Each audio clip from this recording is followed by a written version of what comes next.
పండుగ అంటే కుటుంబం అంతా సంతోషంగా జరుపుకునే సంబరం. అంతేకాదు ఎంతో మంది కళాకారులకు జీవనోపాధి దొరికే సమయం. ప్రాచీన కళలు అంతరించిపోతున్న నేటి కాలంలో పండుగ సమయంలోనైనా వాటి వైభవాన్ని గుర్తించాల్సిన అవసరం ఉంది.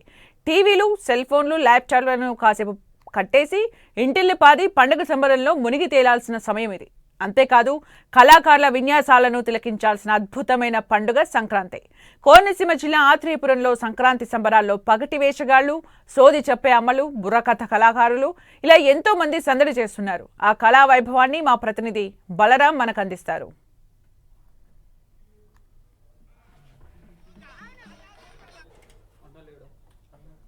ఆత్రేయపురంలో సంక్రాంతి సంబరాలు అంబరాన్ని అంటుతున్నాయి. ఇక్కడ చాలా కోలాహల వాతావరణం కనిపిస్తోంది. ఒకవైపు ముగ్గుల పోటీలు కావచ్చు, క్రీడా పోటీలు కావచ్చు, ఇవన్నీ కూడా ఎంతో ఉత్సాహంగా ఆత్రేయపురం ఉత్సవం సంక్రాంతి సంబరాలు 2026 పేరుతో చాలా అద్భుతంగా కొనసాగుతోంది. ఇక్కడ చాలా కళాకారులు చాలా మంది కనిపిస్తూ ఉన్నారు.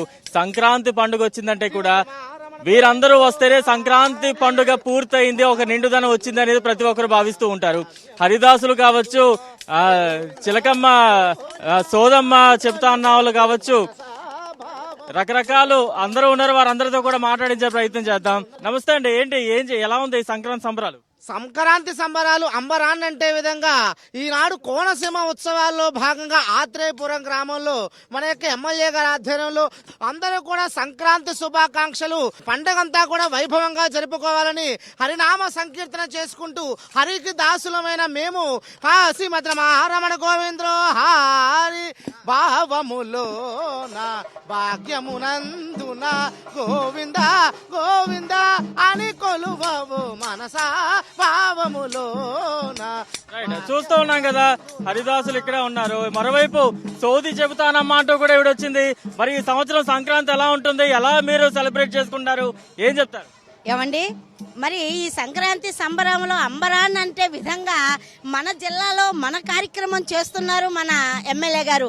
ఇటువంటి కార్యక్రమాలు ఇంకా ఎన్నో చేపడతారు. అంటే ఈ సంక్రాంతి సంబరంలో భాగంగా ఈ సోదమ్మ వేషధారణ ఏమిటంటే, మరి ఈ సోదమ్మ ఉన్నది ఉన్నట్టుగాను, లేనిది లేనట్టుగాను, జరిగేది చెబుతుంది, జరగబోయేది చెబుతుంది. మా రాజా ఒకసారి మీ చేయి చాపండి. టీవీ వారి ఆధ్వర్యంలో నుంచే కార్యక్రమం మొదలు పెడదాం.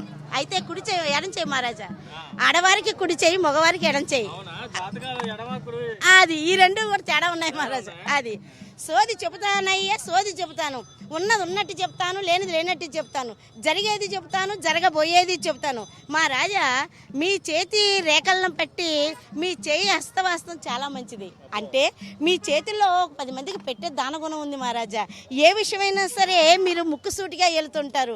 ఏ రంగంలో ఉన్నా కానీ దాన్ని రాణింపిస్తారు.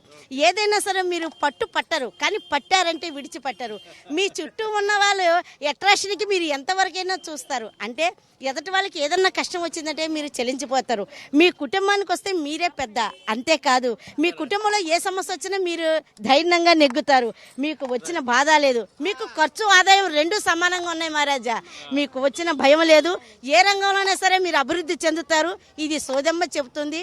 దీర్ఘాయుష్మాన్ భావ. అంటే ఈ రోజుల్లో ఏమైనా నమ్ముతుంటారా జనాలు? సరదాగా సంక్రాంతి వస్తే అందరి దగ్గరికి వెళ్తూ ఉంటారు కదా, అందరినీ ఎలా ఉత్సాహపరుస్తుంటారు? సార్ గారు, ఈ సంక్రాంతి అంటేనే మరి హరిదాసులు, బుడబొక్కలు, జంగందేవర్లు, సోదమ్మలు ఈ పండగ నెలలోనే మొత్తం కూడా తిరుగుతూ ఉంటారు. పండగ వాతావరణం అంటే అన్ని రంగాల్లో ఉండాలి కదా. అలాగే ఈ సంస్కృతి కార్యక్రమం భాగంగా ఈ ఒక వేషధారలో మరి ప్రజలందరినీ కూడా అలరించాలని, అంతేకాదు మరి ఈ కళలన్నీ కూడా ఎక్కువగా మరి తగ్గిపోతున్నాయి. ఇవన్నీ రాణించాలి, ఇవన్నీ అభివృద్ధిలోకి రావాలి, తెలియని వారికి తెలియపరచాలి అని అన్నాలంటే ఇలాంటి కార్యక్రమాలు జరగడం చాలా సంతోషం. అందులో మన బండారు సత్యనారాయణ గారి ఆధ్వర్యంలో గారు మాకు అవకాశం ఇవ్వడం చూస్తూ ఉన్నాం కదా. ఒక్కొక్క వేషధారణతో సంక్రాంతి పండుగను మరింత ఉత్సాహవంతంగా మారుస్తూ ఉన్నారు. మరో వేషధారణ ఉన్నారు, బుడబొక్కలు. ఆయన ఏంటంటే ఈ వేషధారణ గురించి ఏం చెప్తారు? రాజా మార్తాండ తేజ, రవికల్ప భోజ, రాజా సూత్రధామ, చెరుకు పంట పండినట్టు, చెంగల్వ పూచినట్టు, పచ్చని గడ్డి వికసించ భక్షించినట్లు గోవులు భక్షించినట్టు ఉన్నది ఉన్నట్లుగా లేనిది లేనట్లుగా ఉన్నది లేనిది చెప్పేవాడే ఈ బుడబుక్కల రామాజోగి. పండగ గురించి ఏం చెప్తారు? పండగ వాతావరణం గురించి. అంబరాన్ అంటే సంక్రాంతి సంబరాలలో భాగంగా బుడబుక్కల వేషం అంటే ఇది మామూలు వేషము కాదండి. శ్రీ మహావిష్ణు బుడబుక్కల వేషము చేశారు. ఎందుకంటే ఈనాడు బుడబుక్కల వేషము ద్వారా మరి రాజా మహాకాణ తేజ రవి కల్ప భోజ సాజా సూత్రధామ మీ గ్రామంలోనికి వచ్చి గ్రామంలో ఉన్నటువంటి పెద్దలందరినీ కలిసి ఆ యొక్క ఆయుర ఆరోగ్యాలతో భోగ భాగ్యాలతో సుఖ సంతోషాలతో పాడి పంట పిల్ల జల్ల గొడ్డు గోద ఈ యొక్క సంక్రాంతి సంబరాల్లో మీ అందరికీ శుభం కలుగుతుంది మహారాజా శుభం రైట్, చూస్తూ ఉన్నాం కదా ఒక్కొక్క వేషధారణతో ఎంతో చక్కగా ఆకట్టుకుంటూ ఉన్నారు. ఇటువంటి వేషధారణతో వస్తేనే ప్రస్తుత జనరేషన్ కి అన్ని తెలుస్తాయి. సంక్రాంతి పండుగ విలువ కావచ్చు, ఇన్ని రకాలైనటువంటి వేషధారణలతో ఎలా ఆకట్టుకుంటున్నారు, వారి మాట తీరు ఏ రకంగా ఉంది, అన్ని కూడా అందరినీ కూడా చాలా మెస్మరైజ్ చేసే విధంగా ఉన్నాయి. మనం చూడొచ్చు వేషధారణతో అందరూ వెళుతూ ఉంటే వారిని చూసేందుకు పిల్లలు కావచ్చు పెద్దలు కావచ్చు అందరూ ఇక్కడ పెద్ద ఎత్తున చేరుకున్నారు. తమ తమ సెల్ ఫోన్ లో బంధించుకుంటూ వారితో ఫోటోలు కూడా దిగుతున్న సందర్భాలు మనం ఇక్కడ చూస్తూ ఉన్నాం.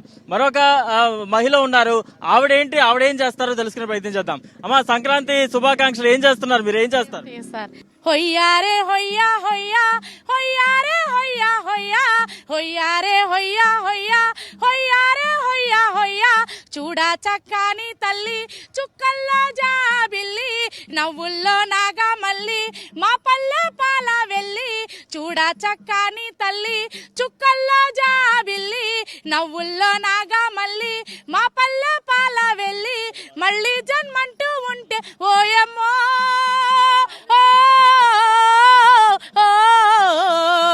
అంబారానే తాకే మాయమ్మ అంబారానే తాకే మాయమ్మ తొలికోడి కూయంగా తెల్లవారంగా తొలికోడి కూయంగా తెల్లవారంగా పాలు కడవళ్ళతోనే పల్లె బంగారు కొండ పాలు కడవళ్ళతోనే పల్లె బంగారు కొండ పారుతున్న ఏరు పచ్చ పచ్చని పైరు పారుతున్న ఏరు పచ్చ పచ్చని పైరు ముచ్చాల ముగ్గుల్లోన సిగ్గులకే పల్లె. చూస్తూ ఉన్నాం కదా ఇక్కడ ఉన్న కోలాహల వాతావరణం కావచ్చు, ఇటువంటి వేషధారణలు కావచ్చు, ఇవన్నీ కూడా ప్రతి ఒక్కరిని చాలా ఆనందింపజేస్తూ ఉన్నాయి. ఇక్కడ చాలా మంది ఉన్నారు, పెద్దలు ఉన్నారు, చిన్నపిల్లలు ఉన్నారు. అప్పుడే పండుగ కోలాహలంలో చాలా ఎంజాయ్ చేస్తూ ఉన్న సిచ్యువేషన్ కనిపిస్తోంది. వారితో కూడా మాట్లాడించే ప్రయత్నం చేద్దాం. సంక్రాంతి ఏ రకంగా ఉంది, ఏ రకంగా సెలబ్రేట్ చేసుకోవాలనుకుంటున్నారు, ఈ రోజు ఈవెంట్స్ ఎలా ఆకట్టుకుంటున్నాయి? అమ్మా, ఏం చెప్తారమ్మా? సంక్రాంతి ఏముందండి, ముగ్గులు పిండి వంటలు సాంప్రదాయాలు పడికట్లునండి. ఈ బండా సత్యనారాయణ వల్ల పడవల పోటీలు ఇవినండి అవినండి. చిన్న, నీ పేరేంటమ్మా? హరిత. సెలబ్రేషన్స్ ఎలా అనిపిస్తుంది? ఇక్కడ బోల్డ్ ముగ్గులు పోటీలు అవుతున్నాయి, బోల్డ్ వేషధారణలతో చాలా మంది వెళ్తున్నారు. ఎలా అనిపిస్తుంది చూస్తుంటే? ఎప్పుడైనా చూసావా? చూసా. నాన్న, నీ పేరేంటి నాన్న? రితిక్. ఎలా అనిపిస్తుంది? ఎక్కడి నుండి వచ్చా? ఇక్కడే ఉంటావా నువ్వు? తాడిపూడి. ఎలా ఉంది సంక్రాంతి హడావుడంతా? ఎలా అనిపిస్తుంది నీకు? హ్యాపీగా అనిపిస్తుంది. ఎప్పుడైనా చూసావా ఇలా ఇంత మంది వేషధారణలు ఇక్కడ? చూడలేదు. సంక్రాంతి ఎప్పుడే చూస్తున్నావా? అవును. చూస్తున్నాం కదా, చిన్నపిల్లలు కూడా చాలా ఉత్సాహంగా ఈ వేషధారణలన్నీ కూడా చూస్తూ ఉన్నారు. అందరూ కూడా చాలా ఎంజాయ్ చేస్తున్న సిచ్యువేషన్. ఒక పక్క ముగ్గుల పోటీలు కొనసాగుతున్నాయి, మరో పక్క క్రీడా పోటీలు కూడా కొనసాగుతున్న సందర్భం కనిపిస్తోంది. ఇక్కడ రకరకాలైనటువంటి కళాకారుల వేషధారణలు కావచ్చు, సాంస్కృతిక కార్యక్రమాలు కావచ్చు, అన్ని చాలా ఆకట్టుకుంటున్న సందర్భాన్ని చూస్తూ ఉన్నాం. కెమెరామ్యాన్ ప్రదీప్ తో బలరాం, ఆత్రేపేరు నుంచి.